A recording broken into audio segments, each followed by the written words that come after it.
दोस्तों नमस्कार। मैं नाथ सुनांचली कथा कहानी और उपन्यास के इस अंक के साथ पुनः हाजिर हूँ। दोस्तों इस समय हम लोग सुन रहे हैं उपन्यास द गाइड, जिसे लिखा है R.K. नारायण ने। दोस्तों यह उपन्यास अंग्रेजी में है, जिसका मैं हिंदी अनुवाद पढ़ रहा हूँ। अब तक मैं इस उपन्यास के 4 अध्याय का वाचन अपने वाचन के पिछले क्रम में कर चुका हूँ। आज लीजिए सुनिए R.K. नारायण के लिखे उपन्यास द गाइड के हिंदी रूपांतरण के 5वें अध्याय का वाचन मेरे अर्थात नाथ सुनांचली के स्वर में। मुझे लोग रेलवे राजू के नाम से पुकारने लगे। मलगुड़ी स्टेशन पर उतरते ही अजनबी लोग भी मेरा पता पूछते। कुछ लोगों के कपाल की रेखा में लिखा रहता है कि उन्हें एकांत नसीब नहीं होगा। मेरा ख्याल है कि मैं भी उन्हीं लोगों में से एक हूँ। हालांकि मैंने कभी लोगों से परिचय बढ़ाने की कोशिश नहीं की, लेकिन लोग खुद ब खुद आकर मुझसे मिलते थे। गाड़ी से उतरकर लोग हमेशा सिगरेट या सोडा खरीदने के लिए मेरी दुकान पर आते, किताब के ढेर को उलटते पलटते और हमेशा यही सवाल पूछते, फला जगह यहाँ से कितनी दूर है, या फला जगह पहुँचने के लिए किधर से होकर जाना पड़ता है, क्या यहाँ बहुत से ऐतिहासिक स्थान हैं। मैंने सुना है कि तुम्हारी सरयू नदी यहीं किसी पहाड़ी से निकलती है, जो बड़ी खूबसूरत जगह है। इस तरह के सवालों को सुनकर मैं सोचने लगता कि मैंने इस विषय पर ज़्यादा ध्यान नहीं दिया। मैं यह कभी नहीं कहता था कि मुझे नहीं मालूम। शायद यह कहना मेरे स्वभाव के विपरीत था। अगर मेरी यह कहने की प्रवृत्ति होती, पता नहीं तुम किस बारे में बात कर रहे हो, तो मेरी जिंदगी शायद दूसरे किस्म की होती। इसकी बजाय मैं कहता था, हाँ वो बहुत अच्छी जगह है। क्या तुम अभी तक वहाँ नहीं गए? तुम्हें वक्त निकाल कर वहाँ जरूर जाना चाहिए, वरना तुम्हारा यहाँ आना बेकार होगा। मुझे अफसोस है कि मैं सफ़ेद झूठ बोला करता था। इसलिए नहीं कि मैं झूठ बोलना चाहता था, बल्कि इसलिए कि मैं खुशगवार बनना चाहता था। यह स्वाभाविक था कि इसके बाद वे मुझसे पहाड़ी का रास्ता पूछते थे।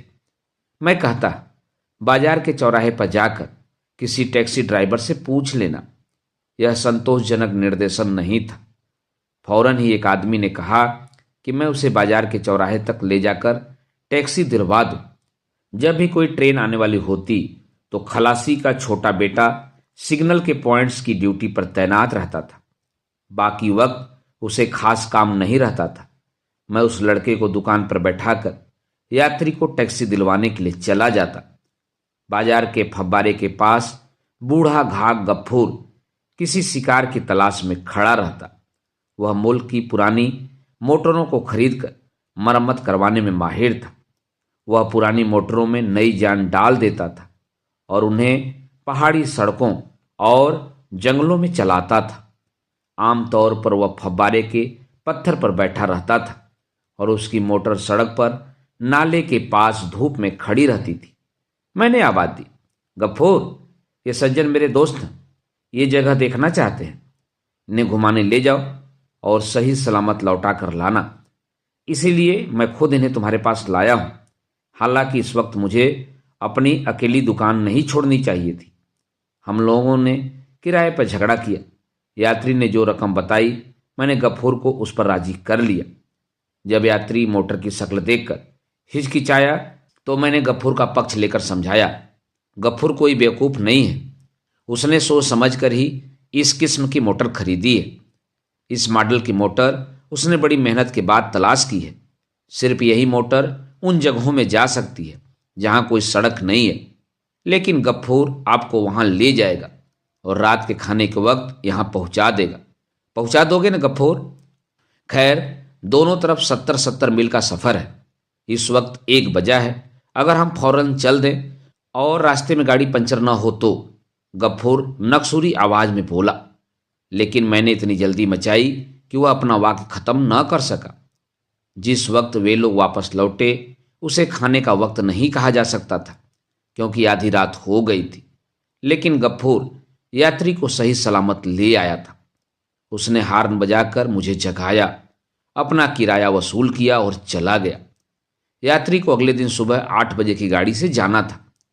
उसे प्लेटफार्म पर मेरे तिरपाल के नीचे सोकर रात काटनी पड़ी। भूख लगने पर मैंने उसे फल वगैरह दे दिया। यात्री बड़े उत्साही जीव होते हैं। बस उन्हें अगर कोई दर्शनीय स्थल देखने को मिल जाए तो वे किसी भी असुविधा की परवाह नहीं करते। यह बात मेरी समझ में नहीं आती थी कि कोई आदमी खाना पीना और आराम छोड़कर किस लिए 100 मीलों की खाक छानता है। लेकिन इसके कारण से मुझे कोई सरोकार नहीं था। जिस तरह मेरी दुकान पर लोग क्या खाते थे या कौन सा सिगरेट पीते थे, इससे मुझे कोई सरोकार नहीं था। मेरा काम सिर्फ उनकी जरूरत की चीजें मुहैया कराना था। जब सरयू नदी पहाड़ से लुढ़क कर अपने आप हमारे दरवाजे के पास आ गई थी तो फिर उसके उद्गम स्थान को देखने के लिए इतनी तकलीफ उठाना मुझे बेवकूफ़ी मालूम होती थी। मैंने उस वक्त तक नदी के उद्गम का जिक्र तक नहीं सुना था, लेकिन वह यात्री उस स्थान की तारीफों के पुल बांध रहा था।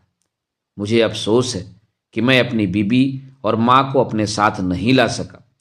जिंदगी में बाद में जाकर मैंने देखा कि हर आदमी जो किसी दर्शनीय स्थान को देखने जाता है उसे यही अफसोस होता है कि वह अपनी बीबी या बेटी को साथ लेकर नहीं आया। उनकी बातों से ऐसा लगता था मानो उन्होंने अपनी बीबी या बेटी को किसी बढ़िया चीज़ से वंचित कर दिया हो।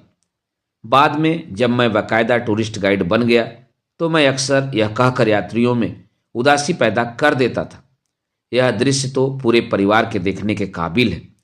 यात्री कसमें खाता कि अगले साल वह पूरे परिवार को लेकर वहां आएगा।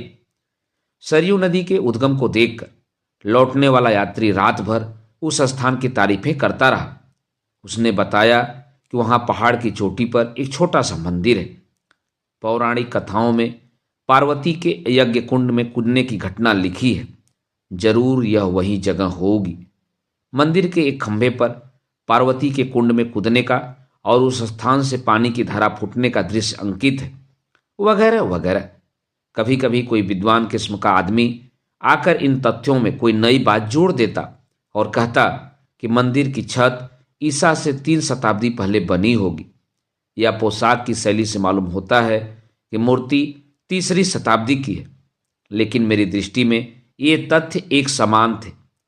जैसा यात्री होता और उस समय मेरा जैसा मूड होता, उसी के अनुसार मैं ऐतिहासिक तिथियां बताया करता था। अगर यात्री विद्वान किस्म का व्यक्ति होता तो मैं तथ्यों और आंकड़ों को सतर्कता से दबाकर केवल साधारण बातें बताता और उसे जी भर कर बातें करने का मौका देता। यकीन कीजिए, इस बात से उसे बहुत खुशी होती। और अगर कोई सीधा साधा आदमी होता तो मैं जी खोलकर उससे बातें करता और बताता कि अमुक चीज दुनिया में सबसे विशाल और ऊंची है। मैं उसे मनगढ़ंत आंकड़े सुनाने लगता। अपने मूड के अनुसार किसी भी ऐतिहासिक अवशेष को ईसा से 13 शताब्दी पहले या बाद का बता देता। जब मुझे थकान या उबन महसूस होती तो मैं एक ही प्रहार में यात्री का सारा आकर्षण समाप्त कर देता। कहता, यह स्थान सिर्फ 20 साल पुराना है, इसे जानबूझकर खंडहर में बदल दिया गया है। यहाँ ऐसे 20 स्थान हैं, लेकिन इस लापरवाही और आत्मविश्वास की अवस्था तक पहुँचने में मुझे कई वर्ष लगे। खलासी का लड़का दिन भर दुकान में बैठा रहता था। हर रोज रात को मैं नकदी और सामान का हिसाब किया करता। खलासी के लड़के की तनख्वाह मुकर्रर नहीं थी। मैं कभी कभी उसे कुछ पैसे दे दिया करता था, लेकिन मेरी माँ ऐतराज करती थी, राजू तुम इस लड़के से काम क्यों लेते हो? या तो उसे कोई निश्चित काम सौंपो, नहीं तो देहात में भटकना छोड़कर खुद दुकान पर काम करो। आखिर तुम्हें भटकते फिरने में क्या हासिल होता है? मैं रात को देर से खाना खाते हुए जवाब देता, तुम नहीं जानती माँ, यह काम दुकानदारी से कहीं बेहतर है। मैं बहुत सी जगह घूम आता हूँ और मुझे आमदनी भी होती है। मैं यात्रियों के साथ उनकी कार में या बस में जाता हूँ, उनसे बातें करता हूँ। कभी कभी वे मुझे खाना भी खिलाते हैं। जानती हो मैं कितना मशहूर हो गया हूँ? लोग बम्बई, मद्रास और सैकड़ों मील दूर और जगहों से आकर मेरा नाम पूछते हैं। वे मुझे रेलवे राजू कहते हैं। मैंने सुना है कि लखनऊ में भी लोग मेरे नाम से वाकिफ हैं। दुकान पर बैठकर ग्राहकों को तंबाकू, माचिस बेचने की बजाय मशहूर होना कितनी अच्छी बात है। तो क्या तुम्हारे पिता दुकानदारी से संतुष्ट नहीं थे? मैं दुकानदारी के खिलाफ कुछ नहीं कह रहा हूं। मैं दुकान की देखभाल भी करूंगा। मेरी माँ इस बात से बहुत खुश होती। रात को बत्ती बुझाने से पहले वह अक्सर अपनी भतीजी का जिक्र किया करती, जो गांव में रहती थी। उन्हें उम्मीद थी कि मैं किसी दिन उस लड़की से शादी करने के लिए राजी हो जाऊंगा। स्पष्ट शब्दों में कहने की बजाय वे कहा करती थी, जानते हो, ललिता को स्कूल में इनाम मिला है। आज भाई का खत आया है। गाड़ी के सिग्नल तक पहुंचते ही मैं ग्राहकों को भाप लेता, ठीक उसी तरह जैसे कोई सयाना जमीन देकर बता देता है कि वहां कुआं खोदने पर पानी निकलेगा या नहीं। अगर मुझे यह अंदाज हो जाता कि कोई अच्छा ग्राहक आने वाला है तो मैं फौरन ट्रेन की दिशा में चला जाता और ऐन उसी जगह खड़ा होता जहां आकर यात्री मेरे बारे में पूछताछ करते थे। कंधे से लटके कैमरे या दूरबीन से ही मैं ग्राहक का अंदाज नहीं लगाता था। उसके बगैर ही मैं ग्राहक को भाप लेता था। इंजन के प्लेटफार्म पर आने से पहले ही अगर मैं फाटक की तरफ भागता तो इसका मतलब साफ यह होता कि मुझे कोई ग्राहक नजर नहीं आ रहा है। कुछ ही महीनों में मैं अनुभवी गाइड बन गया। पहले मैं दुकानदारी को अपना पेशा और गाइड के काम को अपना शौक समझता था, लेकिन धीरे धीरे मैं अपने को पार्ट टाइम दुकानदार और फुल टाइम टूरिस्ट गाइड समझने लगा। जिस दिन कोई भी टूरिस्ट न होता उस दिन भी मैं दुकान पर बैठने की बजाय फव्वारे की तरफ चल देता और गफूर से टूटी फूटी पुरानी मोटरों की बातें सुनता रहता। मैंने सब टूरिस्टों को वर्गों में बांट रखा था। मैं पाठकों को बता सकता हूं कि टूरिस्टों में कई किस्म के लोग होते थे। कुछ को फोटोग्राफी का मर्ज था, कैमरे के व्यू फाउंडर के अलावा किसी चीज को नहीं देखना चाहते थे। ट्रेन से उतरते ही सामान उठवाने से पहले वे पूछते, क्या यहाँ फोटोग्राफर की दुकान है जहाँ कैमरे की फिल्में धुल सकती हैं? जरूर, मालगुड़ी फोटो ब्यूरो, जो सबसे बड़ी दुकानों में से एक है।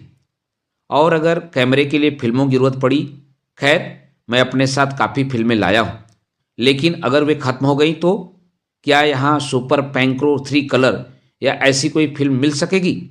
जरूर मिल सकेगी। ऐसी चीज़ें तो उस दुकान में खास तौर पर रहती हैं।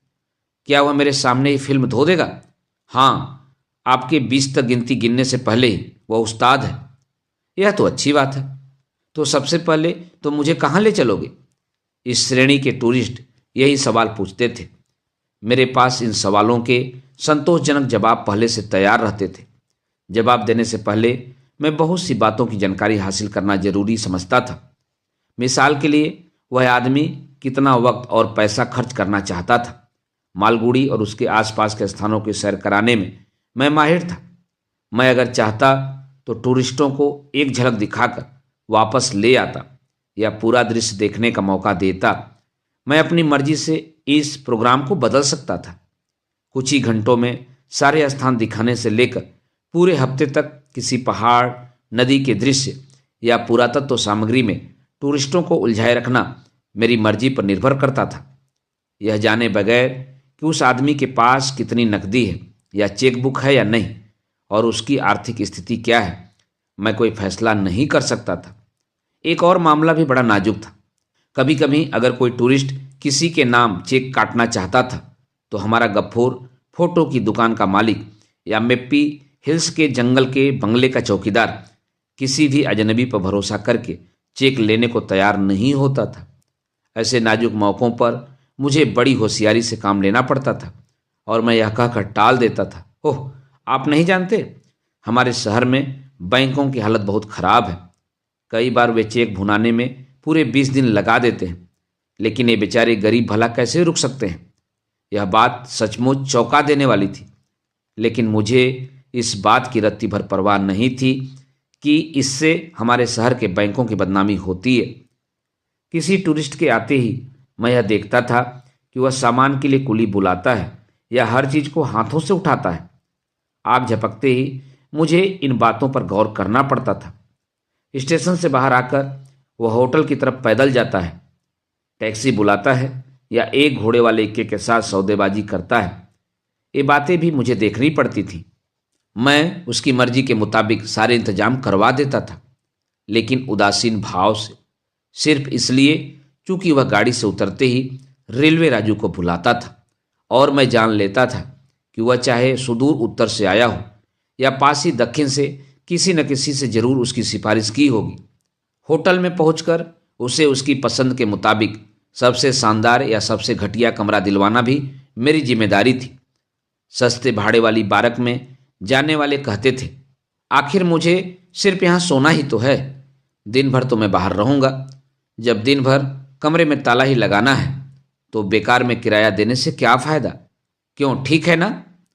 बिल्कुल बिल्कुल, मैं सर हिलाकर हामी भरता और उसके इस सवाल का जवाब दिए बगैर कि पहले तुम मुझे कौन सी जगह दिखाओगे, उसकी हर गतिविधि का सूक्ष्म निरीक्षण करता और कोई सुझाव न देता। ट्रेन से उतरकर जब तक आदमी का दिमाग साफ न हो तब तक उससे बात करने का कोई फायदा नहीं। पहला वह नहा धोकर कपड़े बदल ले, इडली और काफ़ी से तरोताज़ा हो जाए, तभी दक्षिण में कोई आदमी यह लोक और परलोक की बातों पर साफ दिमाग से सोच सकता है। अगर वह मुझे नाश्ता खाने के लिए आग्रह करता तो मैं समझ जाता कि वह अपेक्षाकृत सहृदय है, लेकिन जब तक हमारी दोस्ती और गहरी न होती तब तक मैं किसी भी टूरिस्ट से खाने की कोई चीज़ कबूल नहीं करता था। फिर उचित समय आने पर मैं सवाल करता, आप यहाँ कितने दिन रहेंगे? वह जवाब देता, ज़्यादा से ज़्यादा 3 दिन। क्या इस अरसे में सारी जगहें देख सकेंगे? जरूर, यह तो इस बात पर निर्भर करता है कि आप खास तौर पर किन जगहों को देखना चाहेंगे। फिर मैं एक अर्थ में उससे सब कुछ कबूल करवा लेता और उसकी रुचि को जानने की कोशिश करता था। मैं उसे बताता कि मालगुड़ी में ऐतिहासिक और प्राकृतिक सौंदर्य और आधुनिक विकास की दृष्टि में बहुत से स्थान दर्शनीय हैं, वगैरह वगैरह। अगर कोई तीर्थयात्री होता तो मैं उसे 50 मील के इलाके में 1 दर्जन मंदिर दिखा सकता था। मेप्पी शिखर से लेकर सरयू के किनारे बने अनेक पवित्र स्थानों पर उसे स्नान के लिए ले जा सकता था। टूरिस्ट गाइड बनकर मैंने एक बात यह भी सीखी कि भोजन की तरह भ्रमण के मामले में भी हर आदमी की अपनी अलग रुचि होती है। कुछ लोग जलप्रपात देखना चाहते हैं, कुछ को खंडहरों में दिलचस्पी होती है। ओह, टूटे पलस्टर, भग्न मूर्तियों और भुरभुराती ईंटों को देखकर उन्हें कैसे आनंद की अनुभूति होती है। कुछ लोग किसी देवता को पूजना चाहते हैं, कुछ लोग हाइड्रो इलेक्ट्रिक प्लांट में दिलचस्पी रखते हैं, कुछ लोग को मेप्पी शिखर पर बनी शीशों से ढके बंगले जैसी जगह पसंद आती है, जहां से वे 100 मील दूर के क्षितिज को और शिखर के पास घूमते जंगली जानवरों को देख सकते हैं। इनमें भी 2 किस्म के लोग होते हैं। कवि स्वभाव के लोग तो प्राकृतिक सौंदर्य देखकर संतुष्ट हो जाते हैं और वापस लौटना चाहते हैं। दूसरे लोग प्राकृतिक सौंदर्य का आनंद लेने के साथ साथ वहां बैठकर शराब भी पीना चाहते हैं। न जाने क्यों मेप्पी शिखर पर बना बंगला कुछ लोगों में अप्रत्याशित प्रतिक्रियाएं जगाता था। वह काव्यमय स्थल जो था।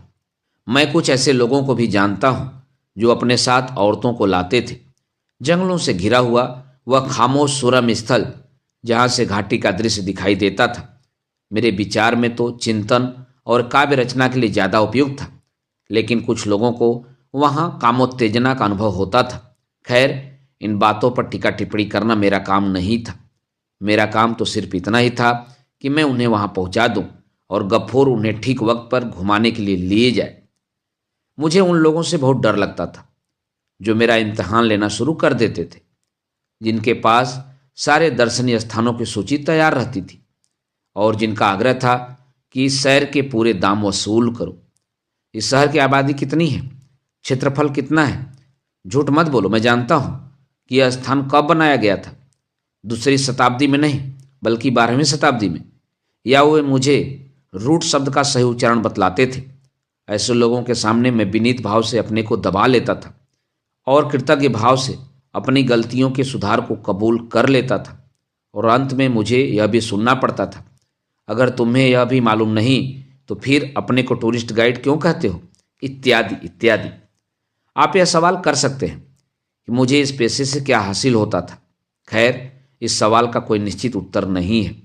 यह सब परिस्थितियों और यात्रियों की किस्म पर निर्भर करता था। आमतौर पर मैं यात्रियों के साथ जाने के लिए कम से कम 10 रुपयों की मांग किया करता था, और अगर कहीं दूर जाना होता तो मैं ज़्यादा रकम मांगता था। इसके अलावा गफूर फोटो स्टोर का मालिक, होटल का मैनेजर और दूसरे लोग जिनके पास मैं किसी टूरिस्ट को ले जाता था, निश्चित कायदे के मुताबिक अपनी आमदनी में से मुझे कमीशन देते। टूरिस्टों को घुमाते घुमाते मैं भी बहुत सी बातें सीखता था और सीखते सीखते कमाई करता था। इन सब बातों में मुझे बड़ा मज़ा आता था। कई बार खास मौके भी आते थे। मिसाल के लिए, जब हाथियों के झुंड को पकड़ना होता था। जाड़ों के महीनों में जंगल विभाग के कर्मचारी हाथियों को पकड़ने के लिए लंबी चौड़ी तैयारियां करते थे। वे हाथियों के पूरे झुंड को देखकर घेर लेते थे और गड्ढों की तरफ खदेड़ देते थे। ऐसे दृश्यों को देखने के लिए लोग बहुत भारी संख्या में एकत्रित होते थे। हाथी पकड़ने के दिन आसपास के सभी देहातों के लोग आकर मुझसे मिन्नत करते कि उन्हें मेम्पी के विशाल बांस के जंगलों में गड्ढों के आसपास बैठने के लिए जगह दी जाए। हाथी पकड़ने वाले लोगों के साथ मेरा खास रसूख था। उस रसूख को बनाए रखने के लिए मुझे जंगल के पड़ाव के कई बार चक्कर लगाने पड़ते थे और अफसरों को शहर से जिन छोटी मोटी चीज़ों की जरूरत होती थी वे उनको लाकर देनी पड़ती थी। और जब हाथी पकड़ने का वक्त आता था तो सिर्फ उन्हीं लोगों को अहातों के फाटकों में से गुजरने दिया जाता था जो मेरे साथ आते थे। मैं लोगों को छोटी छोटी टोलियों में अपने साथ ले जाता था और उन्हें यह समझाते समझाते मेरा गला बैठ जाता था। जानते हो, जंगली हाथियों के झुंड पर महीनों पहले से निगरानी रखी जाती है। यह मत समझिए कि मुझे हाथियों में कोई व्यक्तिगत दिलचस्पी थी। टूरिस्टों को जो चीज़ पसंद आती थी वह मुझे भी पसंद आती थी। मेरी निजी पसंदगी नापसंदगी गौण चीज थी। अगर कोई शेर देखना चाहता था या शिकार करना चाहता था तो मैं उसका इंतजाम करना भी जानता था। मैं शेर को आकर्षित करने के लिए बकरी के बच्चे का इंतजाम करता, ऊंचे मचान बनवाता ताकि जब बेचारा शेर मेमने को खाने के लिए आए तो बहादुर शिकारी उसे गोली मारकर खत्म कर सके। हालांकि मुझे न मेमने की मौत का दर्शक बनना पसंद था न शेर की मौत का। अगर कोई नागराज को फन फैलाए देखना चाहता था तो मैं उसका भी इंतजाम कर देता था, क्योंकि सपेरा मेरा परिचित था। मद्रास से आने वाली एक लड़की ने मालगुड़ी में कदम रखते ही सवाल किया, क्या तुम मुझे ऐसा नाग दिखा सकते हो जो बांसुरी के स्वरों पर अपना फन फैलाकर ना सके? क्यों? मैंने सवाल किया। मैं देखना चाहती हूँ बस, लड़की ने जवाब दिया। पर उसके पति ने कहा, रोजी, अभी और भी बहुत सी बातों को सोचना है, सांप बाद में देखा जाएगा। मैं यह तो नहीं कह रही हूँ कि फौरन सांप को पेश कर दें। मैं मांग नहीं कर रही, सिर्फ इसका जिक्र तो कर रही हूँ। अगर तुम्हें सांप में दिलचस्पी है तो तुम अपना अलग इंतजाम कर सकती हो। मुझसे यह उम्मीद मत रखना कि मैं तुम्हारे साथ जाऊंगा। मैं सांप की सूरत तक बर्दाश्त नहीं कर सकता।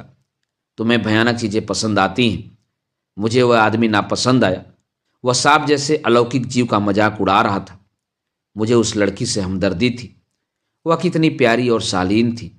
उसके आने के बाद से मैंने अपना खादी बुश कोट और धोती उतारकर अपना हुलिया संवारा। रेशमी जिब्बा और जालीदार धोती पहनकर मैंने अपने बाल संवारे और जब मैं घर से जाने लगा तो मेरी माँ ने कहा, आह, तुम बिल्कुल दुल्हा दिखाई देते हो। और जब मैं उन लोगों से मिलने के लिए होटल गया तो गफूर ने आंख मारकर मुझसे बहुत सी आरोप लगाने वाली बातें कही। लड़की के आने से मुझे हैरानी हुई थी। उसका पति पहले आया था। मैंने उसे आनंद भवन होटल में ठहराया था। एक दिन सैर करने के बाद अचानक दोपहर के वक्त उसने मुझसे कहा, मुझे मद्रास से आने वाली गाड़ी पर जाना है, एक और व्यक्ति आ रहा है। उसने मुझसे यह तक नहीं पूछा कि गाड़ी किस वक्त आएगी। उसे जैसे हर बात पहले से मालूम थी। वह बड़ा अजब आदमी था जो अक्सर यह बताना जरूरी नहीं समझता था कि वह आगे क्या करने वाला है। उसने अगर मुझे पहले से आगाह कर दिया होता कि वह हमारे स्टेशन पर इतने शानदार व्यक्तित्व से मिलने जा रहा है तो मैं भी शायद अवसर के अनुकूल सज धज के जाता। मैं रोज की तरह खाकी बुश शर्ट और धोती पहने था। इन दोनों का मेल हमेशा ही भयंकर रूप से अनाकर्षक और भौंडा लगता था, लेकिन मेरे जैसे काम के लिए सबसे सुविधाजनक और युक्ति संगत होता है। वह जैसे ही ट्रेन से नीचे उतरी, मेरी इच्छा हुई कि काश मैं कहीं छिप जाता। उसके व्यक्तित्व में अत्यधिक चमक दमक नहीं थी, लेकिन उसका शरीर इकहरा और सूता हुआ था, अपूर्व सौंदर्य के सांचे में ढला हुआ। उसकी आंखें तारों की तरह चमकती थी। रंग सफ़ेद नहीं बल्कि किंचित धुंधला सा था, जिससे उसका केवल आधा रूप ही नजर आता था, मानो आप उसे डाब के पानी की कोमल फिल्म के पीछे से देख रहे हों। क्षमा करें यदि आपको लगता हो कि मैं काव्य की भाषा में बहक गया हूं। मैंने साथ न जाने का बहाना करके उन दोनों को होटल की ओर रवाना कर दिया और खुद साफ सुथरे कपड़े पहनने के लिए घर की ओर भागा। गफूर की मदद से मैंने कुछ तथ्यों की खोजबीन की। वह मुझे इल्मामन स्ट्रीट पर एक आदमी के पास ले गया, जिसके चचेरे भाई को, जो म्यूनिसिपैलिटी के दफ्तर में काम करता था, एक ऐसे जादूगर का पता था जिसके पास किंग कोबरा सांप था। मैं अपनी खोज में लगा रहा। इस बीच मैंने अतिथि को नॉर्थ एक्सटेंशन में स्थित ईश्वर मंदिर की दीवार के पत्थरों पर खुद रामायण के प्रसंगों को डिसाइफर करने के लिए अकेला छोड़ दिया। मंदिर की दीवार पर असंख्य सूक्ष्म आकृतियां खुदी हुई थी। उनमें अभिव्यक्त एक एक प्रसंग को समझने के लिए उस व्यक्ति को अपना पूरा वक्त देना पड़ा। मैं उन मूर्ति अंकित प्रसंगों से पूरी तरह परिचित था और मैं आंख बंद करके उनका क्रम बता सकता था, लेकिन उस व्यक्ति ने मेरी सहायता नहीं ली। वह स्वयं उनके बारे में पूरा जानकार था। अपनी खोज पूरी करके जब मैं लौटा तो देखा कि वह लड़की अलग खड़ी हुई है। उसके चेहरे से लगता था जैसे वह बिल्कुल ऊब रही है। मैंने प्रस्ताव किया, अगर आप 1 घंटे के लिए मेरे साथ चल सको तो मैं आपको एक कोबरा सांप दिखा सकता हूँ। वह जैसे प्रसन्नता से खिल गई। उसने उस व्यक्ति के कंधे को छूकर कहा, तुम यहाँ और कितनी देर रहना चाहते हो? वह व्यक्ति झुककर किसी मूर्ति का निरीक्षण कर रहा था। कम से कम 2 घंटे और, उसने बिना मोड़े ही उत्तर दिया। मैं इस बीच बाहर घूमने जा रही हूँ। खुशी से उसने फिर मुझसे कहा, सीधे होटल चले जाना, मैं रास्ता तलाश करके खुद पहुंच जाऊंगा। म्यूनिसिपैलिटी के दफ्तर से हमने अपने गाइड को साथ लिया और हमारी कार रेतीली सड़क पर फिसलती हुई आगे बढ़ने लगी। नलम्पा कुंज के पास पुल पार करके हम नदी के दूसरे किनारे पहुंचे। सड़क में बैलगाड़ियों की लीकें खुदी हुई थीं। गफूर ने अपने पास बैठे आदमी की ओर क्रोधपूर्वक देखा। क्या तुम चाहते हो कि मैं इस कार को एक बैलगाड़ी बना दूं, जो हमें इस बीहड़ रास्ते पर खींच लाए हो? आखिर हमें जाना किधर है? उधर तो मुझे कब्रिस्तान के अलावा और कोई बस्ती नहीं दिखाई देती। उसने नदी पार के एक वीरान अहाते के पीछे से उड़ते हुए धुएं की ओर इशारा करते हुए कहा, मुझे अच्छा नहीं लगा कि पिछली सीट पर बैठी परजादी देवी के सामने कब्रिस्तान जैसे अपशगुन भरे शब्द बोले जाएं, इसलिए मैंने जोर से कुछ कहकर उस शब्द पर एक पर्दा डालने की कोशिश की। नदी पार आगे चलकर हम एक ऐसी जगह पहुंचे जहां कुछ झोपड़ियां थीं। कार के रुकते ही इन झोपड़ियों में से अनेक सिर निकलकर झांकने लगे और नंग धड़ंग बच्चों का एक झुंड आकर कार के इर्द गिर्द खड़ा हो गया और आंखें फाड़कर उसमें बैठे मेहमानों को देखने लगा। हमारा गाइड कार से उतरकर दौड़ता हुआ गांव के परले कोने की झोपड़ी तक गया और कुछ क्षणों में ही एक आदमी को साथ लेकर लौट आया, जिसके सर पर एक लाल पगड़ी बंधी थी। इसके अलावा उसके बदन पर सिर्फ एक जांघिया था। क्या इस आदमी के पास किंग कोबरा सांप है? मैंने उसे ऊपर से नीचे तक देखते हुए पूछा। जरा देखें तो, इस पर बच्चों ने कहा। सचमुच इनके पास बहुत बड़ा सांप है, इसके घर में। और मैंने उस युवती से कहा, क्या हम लोग देखने के लिए चलेंगे? और हम चल पड़े। गफूर बोला, मैं यहीं पर रहूँगा, नहीं तो ये बंदर इस गाड़ी के पुर्जे पुर्जे अलग कर देंगे। मैंने उन दोनों से पीछे रुककर गफूर से कहा, आज तुम्हारा मिजाज क्यों बिगड़ा हुआ है गफूर? आखिर पहले तो तुम इससे भी खराब सड़कों पर गए हो, लेकिन तुमने कभी शिकायत नहीं की। मुझे मोटर के लिए स्प्रिंग और शॉक एब्जॉर्बर खरीदने पड़े। उनकी कीमत जानते हो? ओह, तुम जल्दी उनके दाम वसूल कर लोगे, खुश रहो। हमारे कुछ मुसाफिरों को मोटर की नहीं बल्कि ट्रैक्टर की जरूरत पड़ती है। इस आदमी को ही देखो। उसके मन में धुंधला सा असंतोष था। मुझे मालूम था कि उसका गुस्सा हमारे खिलाफ नहीं बल्कि उस गाइड के खिलाफ था, क्योंकि उसने कहा था, मैं सोचता हूँ इस आदमी को शहर तक पैदल वापस लौटने देना चाहिए। भला कोई इतनी दूर सांप को देखने के लिए आता है? मैंने उससे कुछ नहीं कहा। उसे खुश करने की कोशिश बेकार थी। शायद घर से चलते वक्त उसकी बीबी ने उसे झगड़ा किया था। जब सपेरा छड़ी से खींचकर सांप को टोकरी से बाहर निकालने की कोशिश कर रहा था, उस वक्त लड़की एक पेड़ की छांव में खड़ी थी। सांप काफी लंबा था। फुफकार करते हुए उसने अपना फन फैलाया। लड़के चीखते हुए भाग गए और थोड़ी देर में फिर लौट आए। सपेरा चिल्लाया, अगर तुम सांप को नाराज कर दोगे तो यह तुम्हारा पीछा करेगा। मैंने लड़कों को खामोश रहने के लिए कहा और सपेरे से पूछा, यह पक्की बात है ना कि तुम सांप को अपने काबू में रखोगे? लड़की ने सुझाव दिया, तुम बांसुरी बजाकर सांप को नचवाओ। सपेरे ने तुम्बे की बीन उठाकर उसमें से बारीक आवाज निकाली। काले नाग ने फन उठाकर झूमना शुरू किया। मुझे इस दृश्य से ग्लानि हो रही थी, लेकिन लड़की मंत्रमुग्ध खड़ी इस दृश्य को देख रही थी।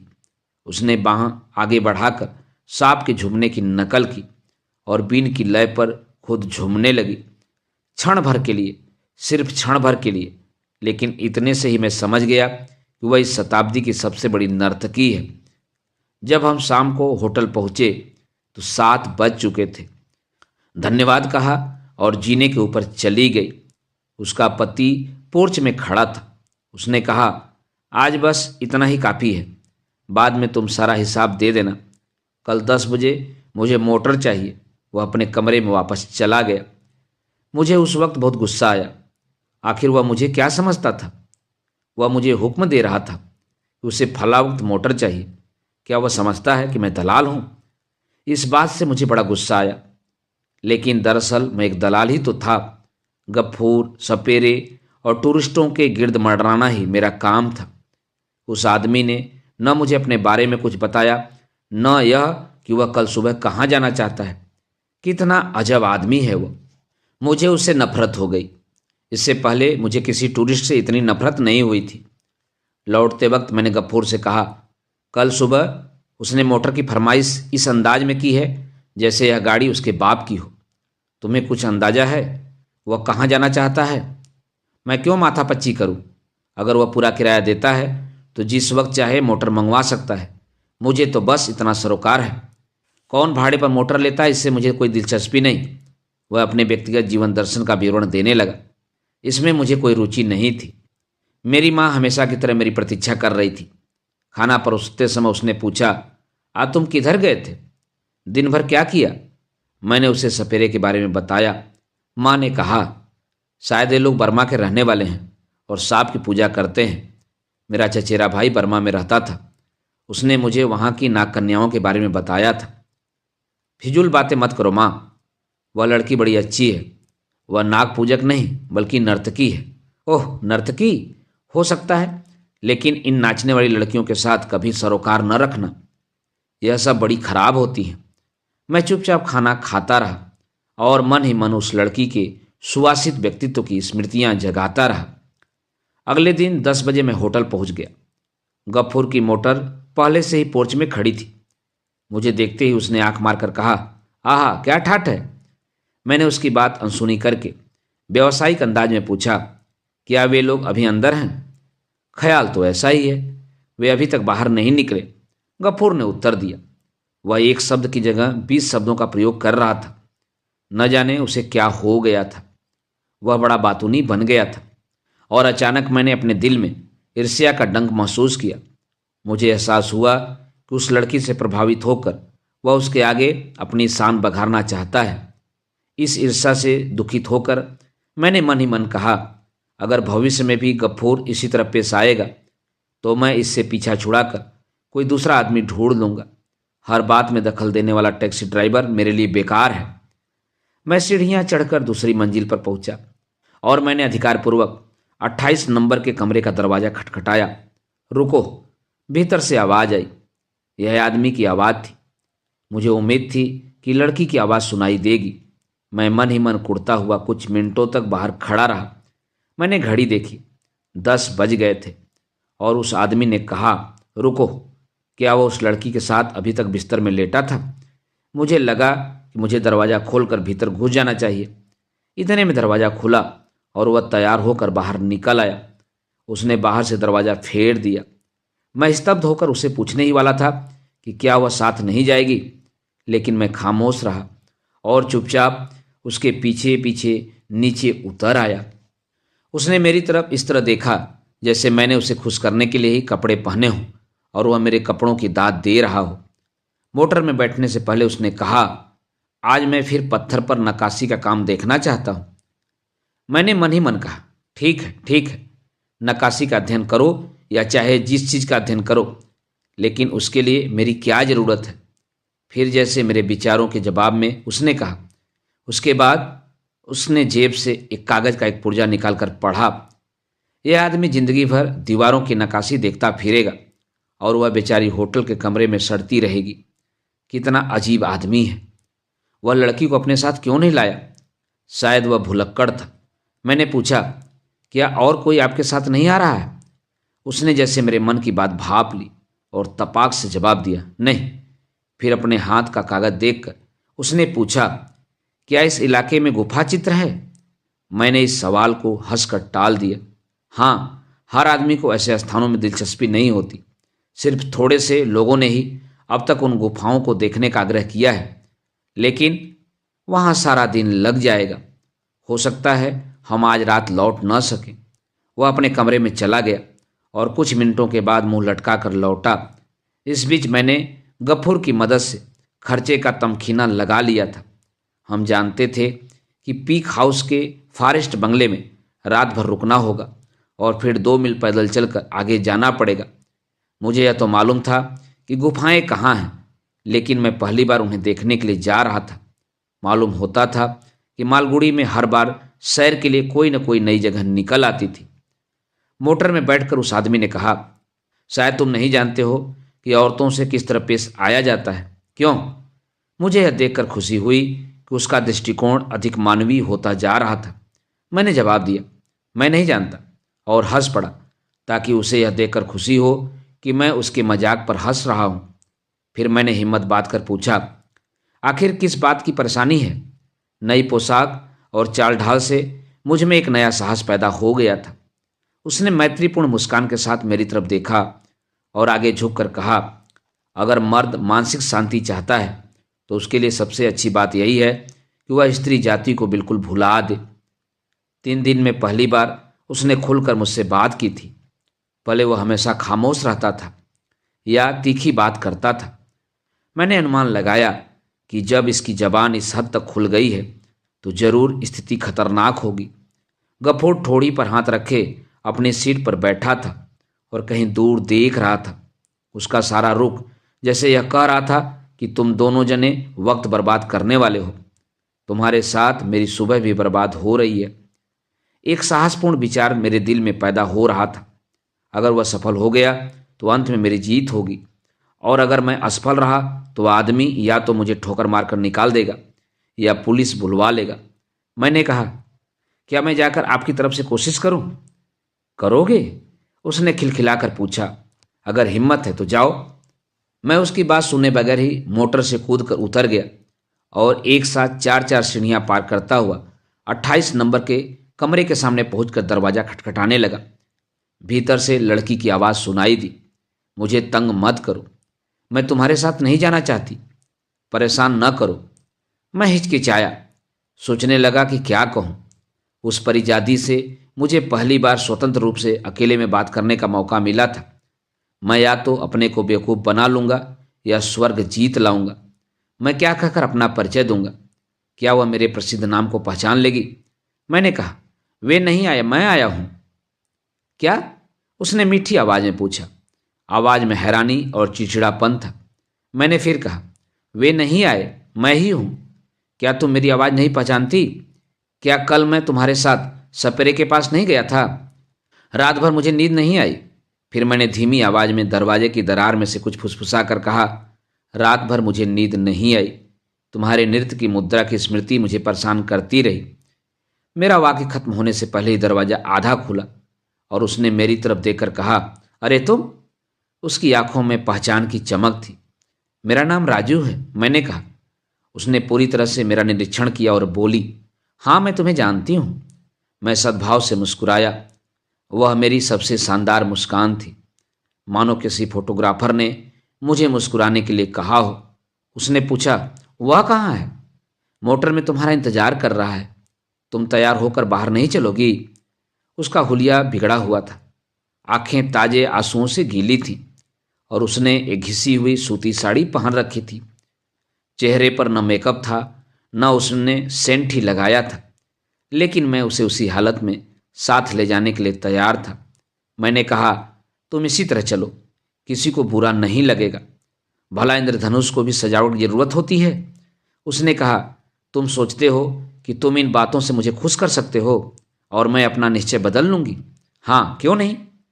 तुम क्यों चाहते हो कि मैं उसके साथ बाहर जाऊं? मुझे चैन से रहने दो। उसने विस्फारित नेत्रों से कहा। अब मुझे उसके चेहरे के नज़दीक जाकर फुसफुसाने का मौका मिल गया, क्योंकि तुम्हारे बगैर जिंदगी सुनी सुनी लगती है। वो अगर चाहती तो चिल्लाकर मेरा मुंह दूसरी तरफ फेर सकती थी। तुम्हें ऐसी बातें करने की जरूरत कैसे हुई? वो अगर चाहती तो मुझे बाहर धकेल कर दरवाजा बंद कर सकती थी, लेकिन उसने यह सब नहीं किया। सिर्फ इतना कहा, मैं नहीं जानती थी कि तुम इतनी मुसीबत कर दोगे। अच्छा तो 1 मिनट रुको। वह अपने कमरे में चली गई। मैं अपनी समस्त चेतना के साथ चिल्लाना चाहता था, मुझे भीतर आने दो। मैं जोर से दरवाजा पीटना चाहता था, लेकिन मैंने अपने ऊपर संयम कर लिया। इस वक्त किसी के कदमों की आहट सुनाई दी। उसका पति यह देखने के लिए ऊपर आ गया कि मेरे प्रयत्नों का फल क्या निकला है। वह आ रही है या नहीं? मैं सब कुछ बर्बाद करने के लिए तैयार नहीं। उसने कहा, छी, वह अभी बाहर आ जाएगी। मेहरबानी करके जाकर मोटर में बैठो। सच? वह चकित स्वर में बड़बड़ाया, तुम जादूगर हो। फिर वह बिना दबे पांव वापस जाकर मोटर में बैठ गया। उसी वक्त लड़की अलौकिक प्रतिभा की तरह अचानक भीतर से प्रकट हुई और कहने लगी, आओ चलें। अगर तुम न होते तो मैं इस ढंग से पेश आती कि सब दंग रह जाते। क्या? मैं अगली गाड़ी से वापस लौट जाती। हम लोग एक बहुत खूबसूरत जगह देखने जा रहे हैं। मेहरबानी करके हमेशा की तरह अपनी मधुरता बनाए रखना, कम से कम मेरी खातिर। उसने कहा, अच्छा, और वह सीढ़ियों से उतर कर नीचे आ गई। मैं उसके पीछे पीछे आया। उसने मोटर का दरवाज़ा खोला और सीधे भीतर चली गई। उसके पति ने आगे सरक कर उसके बैठने के लिए जगह बना दी। मैं दूसरे दरवाजे से आकर उसके पति के पास बैठ गया। इस अवस्था में मैं गफूर के पास जाकर बैठने के लिए तैयार नहीं था। गफूर ने यह पूछने के लिए सर घुमाया कि अब वह मोटर स्टार्ट करे या न करे। अगर हम पीक हाउस जाएंगे तो आज रात लौटना मुमकिन नहीं होगा। हमें लौटने की कोशिश करनी चाहिए। लड़की ने पति से कहा, हम कोशिश जरूर करेंगे, लेकिन वहाँ रुकने की तैयारी करने में कोई हर्ज नहीं है। अपने साथ कपड़े ले जाने चाहिए, उसमें कोई नुकसान नहीं होगा। मैं गफूर से कहूँगा कि थोड़ी देर के लिए मेरे घर मोटर ले चले। मैंने कहा। लड़की बोली, मेहरबानी करके 1 मिनट रुक जाइए। वह भागती हुई ऊपर चली गई और एक छोटा सा सूटकेस लेकर लौट आई। उसने अपने पति से कहा, तुम्हारे कपड़े भी इसी में हैं। Very good. पति ने मुस्कुराकर जवाब दिया। लड़की भी मुस्कुरा दी और उस हंसी में सुबह का सारा तनाव कुछ हद तक गायब हो गया। फिर भी वातावरण में कुछ तनाव बाकी था। मैंने गफूर से कहा कि वह रेलवे स्टेशन के सामने थोड़ी देर के लिए मोटर रोके। मैं नहीं चाहता था कि लोग मेरा घर देखें। मैं अभी आया कहकर मैं घर की तरफ भागा। दुकान के लड़के ने मुझे देखते ही कुछ कहने के लिए मुंह खोला। मैं उसे नज़रअंदाज करके भागता चला गया और घर से एक बैग उठा लाया। मेरी माँ रसोई घर में थी। चलते वक्त मैंने कहा, हो सकता है आज रात मैं बाहर रहूं। शाम को 4 बजे के करीब हम लोग पीक हाउस पहुंचे। डांग बंगले की देखभाल करने वाला आदमी हमें देखकर बहुत खुश हुआ। टूरिस्टों के पैसे से मैं उसे अक्सर दिल खोल कर इनाम दिया करता था। मैं पहले से ही टूरिस्टों को कह देता था, उस आदमी को अगर खुश रखोगे तो वह आपकी अच्छी तरह सेवा करेगा और आपके लिए दुर्लभ से दुर्लभ चीज़ें भी जुटा देगा। वही फार्मूला मैंने इस बार भी दोहराया और लड़की के पति ने, जिसे अब मैं मार्को नाम से पुकारूंगा, कहा, तुम जैसा चाहो करो, मुझे तुम्हारी मदद का ही आसरा है। दोस्तों, अभी आप सुन रहे थे उपन्यास द गाइड के 5वें अध्याय का वाचन। दोस्तों, 5वां अध्याय काफ़ी बड़ा है, इसलिए इसको 2 भागों में मैंने विभाजित किया है। आप 5वें अध्याय के बचे हुए भाग का वाचन मेरे वाचन के अगले क्रम में सुन सकते हैं। तो जुड़े रहिए कथा कहानी और उपन्यास के साथ। धन्यवाद। नमस्कार।